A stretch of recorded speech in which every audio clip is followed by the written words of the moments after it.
स्वतःचं संपूर्ण अस्तित्व पुसून टाकणं आणि आयुष्यभर एका अदृश्य सावलीसारखं जगायचं. म्हणजे विचार करा, ही कल्पनाच अंगावर काटा आणणारी आहे. अगदी बरोबर. नाव नाही, स्वतःची ओळख नाही, फक्त आणि फक्त एक गुप्त मोहीम. पण समजा एखाद्या दिवशी रस्त्यावरून चालताना एका पूर्णपणे अनोळखी माणसाने अचानक जवळ येऊन तुमच्या आयुष्यातील सर्वात मोठं आणि भयानक रहस्य तुमच्या कानात कुजबुजलं तर? बापरे, तो धक्काच खूप मोठा असेल. हो ना. आणि हा कोणताही आधुनिक हेरगिरीचा चित्रपट नाहीये बरं का. आजच्या या सखोल चर्चेत आपण एका 100 वर्षे जुन्या ऐतिहासिक रहस्याचा वेध घेणार आहोत. नक्कीच. एका अशा मराठा गुप्तहेराची आणि एका भूतांच्या फौजीची ही कहाणी आहे, जिथे निष्ठेसाठी माणसांनी स्वतःच्या पिढ्यानपिढ्या जिवंतपणे जाळून टाकल्या. आणि आजचा आपला संदर्भ आहे बाझिंद या कथेचं पान क्रमांक 73. हो. आणि जेव्हा आपण या कथेच्या मुळाशी जातो ना, तेव्हा एक गोष्ट प्रकर्षाने जाणवते. जेव्हा एखादा माणूस स्वतःची ओळख लपून जगतो, तेव्हा तो एक मानसिक तटबंदी उभारतो. बरोबर. त्याला वाटतं असतं की तो सुरक्षित आहे. पण जेव्हा कोणीतरी ती तटबंदी एका क्षणात उद्ध्वस्त करतं, म्हणजे अगदी अनपेक्षितपणे, हो, तेव्हा तो केवळ एक धक्का नसतो, तर तो अस्तित्वाचा पायाच हादरून टाकणारा प्रसंग असतो. सावित्री आणि खंडोजी या 2 पात्रांच्या बाबतीत नेमकं हेच घडताना दिसतं. खरंय. त्यांची अत्यंत काळजीपूर्वक उभारलेली सुरक्षितेची भिंत एका क्षणात कोसळते. ही सुरुवातच इतकी थरारक आहे ना. म्हणजे बघा, सावित्री आणि खंडोजी एका अज्ञात व्यक्तीसमोर उभे आहेत आणि तो अनोळखी माणूस सावित्रीच्या हातावरील शिक्क्यांचं चिन्ह पाहतो. केवळ एका नजरेत तो तिला शिक्क्यांची सावित्री म्हणून ओळखतो. एवढंच नाही, तर काल तिच्या मागे भिल्ल लागले होते हा अतिशय खासगी आणि गुप्त तपशीलही त्याला माहीत असतो, जो कोणालाच माहीत नसायला हवा. अगदी तेच. पण मला इथे एक गोष्ट समजून घ्यायची आहे. गुप्तहेराच्या अंगावर असं शिक्क्यांचं चिन्ह असणं हे एक प्रकारे स्वतःहून स्वतःची ओळख उघड करण्यासारखं नाही का? तसं वाटतं खरं. म्हणजे जर तुम्ही गुप्त आहात तर तुमच्या अंगावर अशी खूण का असावी? हे खूप धोकादायक वाटतं मला. विरोधाभास समजून घेणं खूप महत्वाचं आहे इथे.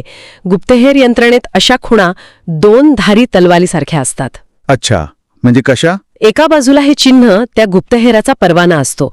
म्हणजे जेव्हा अत्यंत तातडीच्या क्षणी स्वतःची सत्यता दुसऱ्या गुप्तहेराला किंवा अधिकाराला पटवून द्यायची असते, तेव्हा हे चिन्हच त्यांचा अधिकार सिद्ध करतं.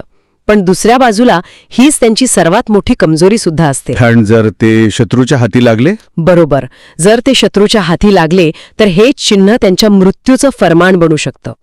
तो अनोळखी माणूस जेव्हा सावित्रीच्या हातावरील ते चिन्ह एका नजरेत ओळखतो ना, तेव्हा तो तिला अप्रत्यक्षपणे सांगत असतो की तुमची सर्वात मोठी गुप्तता, जी केवळ तुमच्या यंत्रणेला माहीत असावी, ती आता माझ्या मुठीत आहे. बापरे. म्हणजे हे एखाद्या 17व्या शतकातील अंडरकव्हर एजंटची ओळख अचानक रस्त्यावरील अनोळखी व्यक्तीने पुसून टाकण्यासारखं आहे. अगदी योग्य तुलना आहे ही. आणि हे रहस्य उघड होण्याचा धक्का ओसरत नाही, तोच तो माणूस खंडोजीकडे वळतो आणि एक असा दावा करतो ज्याने पायाखालची जमीनच सरकते. हो, तो प्रसंग तर अंगावर काटा आणतो. तो म्हणतो, तुम्ही तर बहरजी नाईकांच्या खास मर्जीतले. आता शिवकालीन इतिहासात बहरजी नाईक हे नाव किती मोठं होतं हे आपल्याला माहिती आहे. नक्कीच. पण एका अनोळखी माणसाने रस्त्यावर असा उल्लेख करणं, ह्याचा नेमका अर्थ काय होतो? संभाषणातील सत्तेचे समीकरण आणि ती वर्चस्वाची लढाई इथे कशी बदलते?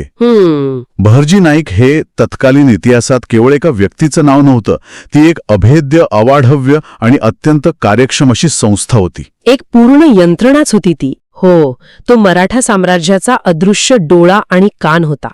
जेव्हा तो अज्ञात माणूस खंडोजीला सांगतो की तो बहरजी नाईकांच्या मर्जीतला आहे, तेव्हा तो एका अर्थाने काय म्हणता येईल, संगणकाच्या सुरक्षित प्रणालीत शिरलेल्या एखाद्या अत्यंत प्रगत व्हायरस सारखा वागतोय. अरेच्या, खूपच भारी उदाहरण दिलं हे. म्हणजे बघा, एखाद्या किल्ल्याची बाहेरील तटबंदी किती भक्कम असली तरी जर शत्रू थेट तुमच्या शयनकक्षात येऊन उभा राहिला तर त्या तटबंदीचा काहीच उपयोग नसतो. खरंय, सगळं संपल्यासारखंच आहे ते. तो माणूस खंडोजीला हेच दाखवून देतो की तुझी सर्वात मोठी ढाल आणि तुझी अत्यंत कडेकोट गुप्तता हे सर्व माझ्यासाठी पारदर्शक आहे. या एका वाक्याने तो स्वतःचं वर्चस्व इतक्या टोकाला नेऊन ठेवतो की खंडोजी आणि सावित्री मानसिकदृष्ट्या पूर्णपणे निशस्त्र होतात. हे ऐकतानाच एक प्रकारची भीती जाणवते मला, कारण खंडोजी स्वतःला एक मुरलेला, कसलेला गुप्तहेर मानत असेल. साहजिकच आहे. पण समोरचा माणूस त्याच्याही 2 पावलं पुढे नाही, तर पूर्णपणे वेगळ्याच पातळीवर खेळतोय. या धक्क्यातून सावरत खंडोजी त्याला विचारतो, पण तुम्ही कोण आहात? आणि इथेच या कथेला एक वेगळंच गूढ वळण लागतं. हो, तो माणूस जे उत्तर देतो ते एखाद्या भूताखेतांच्या कथेसारखं वाटतं. खंडोजी त्याला विचारतो, 100 वर्ष झाली बाजिंदीच्या कथेला, तुम्ही भूत आहात का? यावर तो माणूस हसत उत्तर देतो, होय, जडासाठी आम्ही भूताची फौज आहोत. भूताची फौज. आणि तो पुढे म्हणतो, भूत म्हणून जगण्यातच आमचे खरे वैभव आहे. पण आम्ही भूत नाही, तुमच्यासारखीच रक्तमांसांची माणसे आहोत. किती भयानक आहे हे ऐकायला. हो ना. तो पुढे सांगतो की त्यांनी 100 वर्षांपासून एका ध्येयासाठी असं जीवन स्वीकारलं आहे आणि आता त्यांना त्यातून मुक्ती हवी आहे. त्यासाठीच ते खंडोजी आणि सावित्रीची वाट पाहत होते. पण मला हा वैभव हा शब्द इथे खूप खटकतोय. का बरं? आपली मानवी ओळख पुसून टाकणं आणि समाजाच्या नजरेत मृत राहून पिढ्यानपिढ्या छुप्या पद्धतीने जगणे, यात वैभव किंवा अभिमान कसा असू शकतो? हा तर एक भयंकर शाप वाटतो मला. बाहेरून पाहणाऱ्याला हा शापच वाटेल. पण इथे आपल्याला मानसशास्त्रातील सामाजिक मृत्यू ही संकल्पना समजून घ्यावी लागेल. सामाजिक मृत्यू म्हणजे नेमकं काय? समाजात वावरताना स्वतःचं अस्तित्व पूर्णपणे पुसून टाकणं, स्वतःच्या इच्छा, आकांक्षा, कुटुंब या सर्वांवर पाणी सोडणं, यालाच सामाजिक मृत्यू म्हणतात. बापरे, म्हणजे जिवंत असूनही नसल्यासारखं. अगदी तेच. पण या भूतांच्या फौजेसाठी हा मृत्यूच त्यांचं वैभव आहे. कारण ते एका अत्यंत उच्च अशा ध्येयासाठी काम करत आहेत. जेव्हा एखादं ध्येय स्वतःचा प्राणांपेक्षा आणि अस्तित्वापेक्षा मोठं होतं ना, तेव्हा वैयक्तिक ओळखीला काहीच किंमत उरत नाही. ते स्वतःला इतिहासाचं साधन मानू लागतात. पण 100 वर्ष हे तर एका माणसाच्या आयुष्यापेक्षा कितीतरी मोठं आहे. हो ना. म्हणजे ज्या माणसाने 100 वर्षापूर्वी हे ध्येय निश्चित केलं, तो तर आता जिवंत नाहीये, तरीही त्याची पुढची पिढी तेच भूतकाळाचं ओझं घेऊन जगत आहे.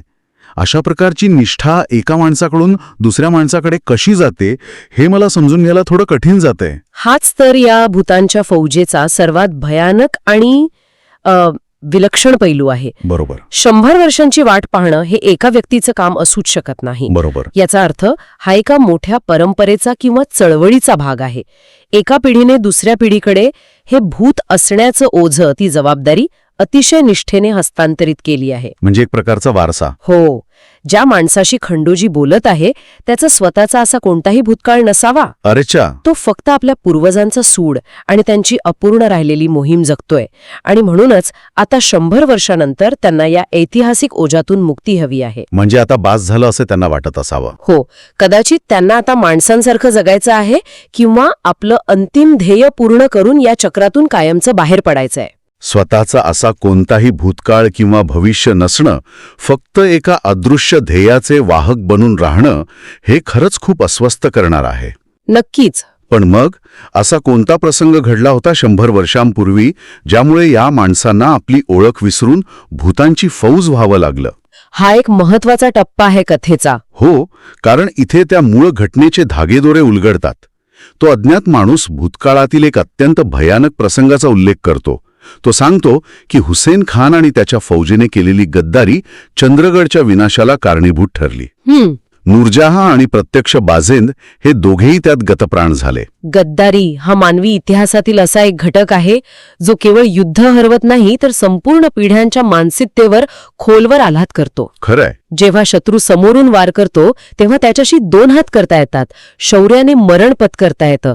पण जेव्हा गद्दारी होते ना, तेव्हा तुम्ही काहीच करू शकत नाही. अगदी बरोबर. तेव्हा तुमच्याच तटबंदीत उभा असलेला माणूस तुमचे दरवाजे शत्रूसाठी उघडे करतो. चंद्रगडच्या बाबतीत नेमकं हेच झालं. आपण मगाशी जे व्हायरसचं उदाहरण पाहिलं, अगदी तसंच. अंतर्गत सुरक्षेत शिरलेल्या गद्दाराने संपूर्ण साम्राज्य आतून पोखरून काढलं आणि विनाशाला आमंत्रण दिलं. आणि या विनाशाचं वर्णन मूळ संदर्भात इतकं विदारक आहे की ऐकताना डोळ्यांसमोर तो प्रसंग उभा राहतो. हो, ते वाचतानाच अंगावर शहारे येतात. चंद्रगडचं वैभव जळून खाक झाले आणि दिवस उगवला तेव्हा साऱ्या चंद्रगडची स्मशानभूमी झाली होती. कोणीही जिवंत नव्हतं. भयानक. पण या वर्णनात एक अतिशय गूढ आणि अद्भुत तपशील समोर येतो, जो थोडा अविश्वसनीयही वाटतो. कोणता तपशील? जेव्हा हुसेन खानाने चंद्रगडवर हल्ला केला तेव्हा चंद्रगडच्या जंगलातील झाडून सारे प्राणी हुसेन खानाच्या फौजेचा खात्मा करू लागले. अरे बापरे. हो. गद्दारी आणि युद्धाच्या कथा आपण अनेक ऐकल्या आहेत, पण जंगलातील प्राण्यांनी माणसांच्या फौजेवर हल्ला करून सूळ घेणं हे कसं शक्य आहे? हां. रक्षक मारले गेल्यावर निसर्गाने स्वतः बदला घेण्याचं हे जे वर्णन आहे ते ऐतिहासिक सत्यापेक्षा एखाद्या दंतकथेसारखं जास्त वाटतं मला. तसं वाटणं साहजिक आहे, पण दंतकथांची निर्मिती कशी होते हे समजून घेण्यासाठी हा प्रसंग अतिशय महत्वाचा आहे. अच्छा, म्हणजे यात काही मानसिक बाजू आहे का? हो ना. मानवी मेंदू अत्यंत टोकाचा आघात किंवा पूर्णपणे अन्यायकारक घटना सहजपणे स्वीकारू शकत नाही. जेव्हा चंद्रगडसारखा अभेद्य किल्ला गद्दारीमुळे एका रात्रीत स्मशानभूमीत बदलतो, तेव्हा तो आघात केवळ सैनिकी नसतो, तर तो मानसिक आणि भावनिकही असतो. अशावेळी मानवी मन किंवा ऐतिहासिक नोंदी त्या घटनेत निसर्गाला किंवा एखाद्या दैवी शक्तीला ओढतात. म्हणजे तो संताप व्यक्त करण्याचा एक मार्ग असतो. अगदी बरोबर. हुसेन खानाचं कृत्य हे केवळ एका किल्ल्यावरचा हल्ला नव्हता, तर तो नैतिकतेच्या आणि निसर्गाच्या नियमांविरुद्धचा एक भयंकर गुन्हा होता. अन्यायाची परिसीमा एवढी गाठली गेली होती की जणू ती भूमीच स्वतःच्या रक्षणासाठी उभी राहिली आणि जंगलातील प्राणी पेटून उठले. ऐतिहासिक सत्याला जेव्हा अतीव दुःखाची किनार मिळते ना, तेव्हा दंतकथा जन्म घेतात. नक्कीच. या दंतकथा समाजाला सावरण्यासाठी आणि अन्यायाविरुद्धचा संताप पिढ्यानपिढ्या जिवंत ठेवण्यासाठी एक माध्यम म्हणून काम करतात. हे खरोखरच अवाक करणार आहे. म्हणजे तो केवळ एक सैनिकी पराभव नव्हता, तर ती एक अशी जखम होती जी निसर्गालाही सहन झाली नाही, असं यातून सुचवायचं आहे. हो, आणि तो विनाश किती व्यापक होता आहे यातून दिसतं. सर्वत्र मृत्यूचं तांडव आहे. चंद्रगडची राख रांगोळी झाली आहे. पण म्हणतात ना, प्रत्येक अंतात एका नव्या सुरुवातीची बीजं रोवलेली असतात. खरे. त्या मृत्यूच्या सावटातून, त्या स्मशानातून एक सावळा पोरसौदा मुलगा जखमी अवस्थेत बाहेर पडतो. त्याचं नाव सूर्यकांत. हा सूर्यकांत चंद्रगडच्या सरदेसाई घराण्यातला असतो आणि विशेष म्हणजे तो मूळ बाजींचा चुलत भाऊ असतो. मूळ बाजिंद, जो चंद्रगडची शान होता. बरोबर. पण आता तो मारला गेलाय. सर्व काही संपलं असताना हा जखमी सूर्यकांत धडपडत उठतो आणि बाजीला शोधू लागतो. चंद्रगडच्या त्या राखेतून एका नव्या ध्येयाचा जन्म होण्याची ती सुरुवात असते. आणि इथेच एक अतिशय महत्वाचा उल्लेख येतो. कोणता? रात्रीचं त्याची लवलवणारी तलवार. आता इथे एक मोठा प्रश्न निर्माण होतो बघा. काय? जर मूळ बाजिंद, जो चंद्रगडचा रक्षक होता, तो 100 वर्षांपूर्वी त्या गद्दारीत मरण पावला आणि फक्त त्याचा चुलत भाऊ सूर्यकांत वाचला, तर मग आता वर्तमानात खंडोजीशी बाजिंद म्हणून कोण बोलत आहे? अरेच्छा, हा खूपच महत्वाचा मुद्दा आहे. कारण तो अज्ञात माणूस स्वतःला बाजिंदच्या परंपरेशी जोडतोय. मला असं वाटतंय की बाजिंद हे आता केवळ एका माणसाचं नाव राहिलेलं नाहीये, तर ते एक पद किंवा एक वारसा बनलाय, जो एका पिढीकडून दुसऱ्या पिढीकडे हस्तांतरित झालाय. हे निरीक्षण अगदी अचूक आहे तुमचं. आणि हाच या भूतांच्या फौजेचा मुख्य गाभा आहे तसं पाहिलं तर. म्हणजे कसं? सूर्यकांत हा त्या विनाशातून वाचलेला एकमेव वारस होता. त्याने चंद्रगडची राख पाहिली, बाजींचा मृत्यू पाहिला आणि ती लवलवणारी तलवार हातात घेतली. ती तलवार केवळ एक शस्त्र नव्हतं, तर ते त्या अन्यायाविरुद्ध पेटून उठलेल्या सोडाचं आणि जबाबदारीचं प्रतीक होतं. बाजिंद हे नाव आता एका व्यक्तीपुरतं मर्यादित राहिलं नाही, तर ती एक ओळख बनली, एक विचार बनला. म्हणजे एका संकल्पनेत त्याचं रूपांतर झालं. अगदी बरोबर. ज्याप्रमाणे भूतांची फौज 100 वर्ष टिकून आहे, त्याचप्रमाणे बाजिंद ही पदवी सूर्यकांतने आणि त्याच्यानंतरच्या पिढ्यांनी छातीशी कवटाळून ठेवली. म्हणजे जो माणूस आज खंडोजी समोर उभा आहे, तो सूर्यकांतचा वंशज असू शकतो. नक्कीच असू शकतो. जो आज बाजिंद या नावाने ती अपूर्ण राहिलेली मोहीम पुढे नेत आहे. त्या रात्री चंद्रगडच्या स्मशानात सुरू झालेला प्रवास आजही त्या माणसाच्या रूपाने जिवंत आहे. आणि यातून इतिहास कसा प्रवास करतो याची एक वेगळीच बाजू समोर येते बघा. इतिहास केवळ दस्तऐवजांमध्ये किंवा कोरलेल्या दगडांमध्ये जिवंत राहत नाही, तर तो एका पिढीने दुसऱ्या पिढीकडे अत्यंत प्रामाणिकपणे सोपवलेल्या जबाबदारीतून जिवंत राहतो. खरंय. या भूतांच्या फौजेने 100 वर्षे तो राग, तो सूड आणि ती चंद्रगडची स्मृती आपल्या रक्तात जिवंत ठेवली. सूर्यकांताने उचललेली ती तलवार आजही त्यांच्या अस्तित्वात लवलवत आहे, कारण त्यांनी तो वारसा कधी खाली ठेवला नाही. हे ऐकून अंगावर एक प्रकारचं दडपण येत आहे. हो ना. 100 वर्ष अंधारात राहून स्वतःचं नाव आणि ओळख विसरून एकाच ध्येयासाठी काम करत राहणं, ही कल्पनाच अवाढव्य आहे. आजच्या या सखोल चर्चेतून अनेक गोष्टी नव्याने उलगडल्या. निष्ठा कशाला म्हणतात? गद्दारीची किती भयंकर किंमत पिढ्यानपिढ्या चुकवावी लागते आणि सर्वात महत्त्वाचं म्हणजे सावलीत राहून जगाच्या नजरेत भूत बनून इतिहास जिवंत ठेवणाऱ्या अज्ञात वीरांची कहाणी आज समोर आली. आणि तसं पाहिलं तर या सर्व घटना जरी 100 वर्षे जुन्या इतिहासातील असल्या तरी त्यातील मानवी भावना आजही तितक्याच जिवंत आहेत. आजच्या काळात हो, आजही अनेक लोक स्वतःच्या वैयक्तिक आयुष्याचा सुखसोयींचा त्याग करून एखाद्या मोठ्या ध्येयासाठी किंवा समाजातील अन्यायाविरुद्ध लढण्यासाठी आपलं संपूर्ण जीवन वाहून घेतात.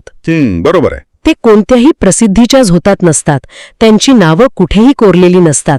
तेही एका अर्थाने भूतांसारखेच वावरत असतात, कारण त्यांचं ध्येय त्यांच्या स्वतःच्या अस्तित्वापेक्षा खूप मोठं असतं. हे खूपच सखोल आहे.